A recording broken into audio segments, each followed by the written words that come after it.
Hello नमस्ते सबैजनालाई अनि गुड मर्निङ। अनि अहिले चाहिँ म टक्कै वकबाट फर्किँदै गरेको अवस्था है।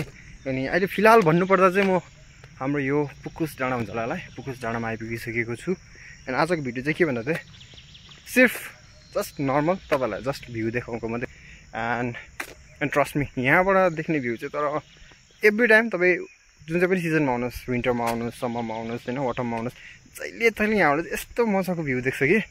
And I personally love this place. म यहाँ चाहिँ हल्का मेडिटेटहरू पनि गर्ने गर्छु नि त। सो तपाईँहरूलाई के कस्तो लाग्छ होइन, आफ्नो प्रतिक्रिया राखिदिनुहोस् है। सो तपाईँहरूलाई एकपल्ट देखाउनु गइरहेछु ल, लाग्छ है, लाग्दिन्छ मलाई त गरेर टक्कै चल्छ र होइन।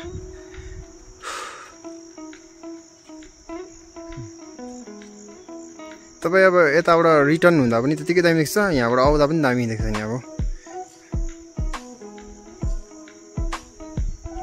अनि यहाँ यस्तो छ्याङ्गै छ नि त, त्यो भएर होला हौ। अघिसम्म क्या क्लियर देख्दै थियो यहाँ कि अलिकति छेकियो।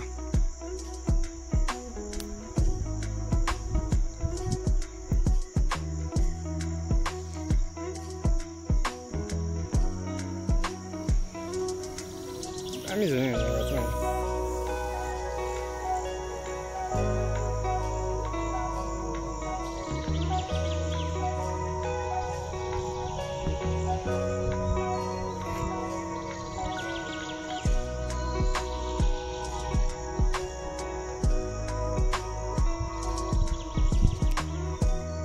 अनि यहाँबाट तपाईँले के चाहिँ देख्नु सक्दैन होला भन्नुहोस् न। यहाँबाट अब दार्जिलिङहरू पुरै देख्छ यतापट्टि हो, अलिकति फगी लागेर होइन। अनि यहाँबाट यस्तो गरेर हेर्नुपर्छ कि यस्तो मजाको देखिदिन्छ अन्त स्याटहरू सालुहरू मजाको देख्छ यहाँबाट।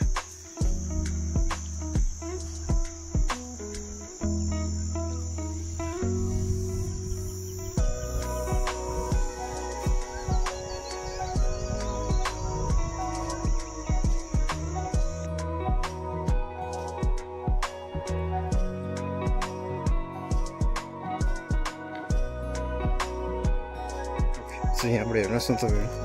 So first I start with the left. So यहाँबाट अब तपाईँको दार्जिलिङ अझै अलिकति फगी लागिरहेछ होइन, क्लाउडी भइरहेछ तर पनि देखिएको छैन। अनि रिसार्ट चाहिँ क्लियर देखिरहेछ यहाँबाट। अनि टक्कै यहाँबाट सालको अनि यहाँ चाहिँ फेरि हाम्रो आरुचा पाकिरहेछ पाकिरहेछ अरे, फलिरहेछ पुरा, देखेको छैन ए पुरा फलिरहेछ आरुचा चाहिँ। हेर्नु न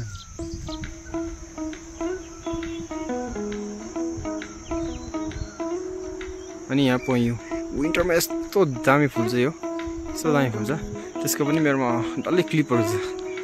एन्ड यो गोलाइ छ होइन, वकबाट चाहिँ यस्तो ओह्रालो चाहिँ यस्तो मजाको देख्छ कि एकदम खुल्ला लाग्छ यो जग्गा चाहिँ मलाई एकदमै। यो माथितिर हाम्रो सुर्पीको गुम्बा भइहाल्यो।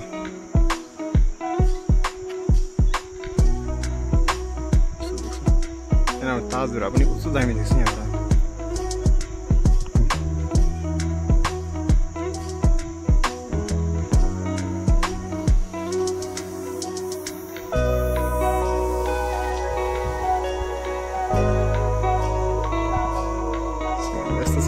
खासै अब तपाईँहरूलाई त के कस्तो लाग्छ होइन, मलाई चाहिँ तर दामी लाग्छ यो जग्गा।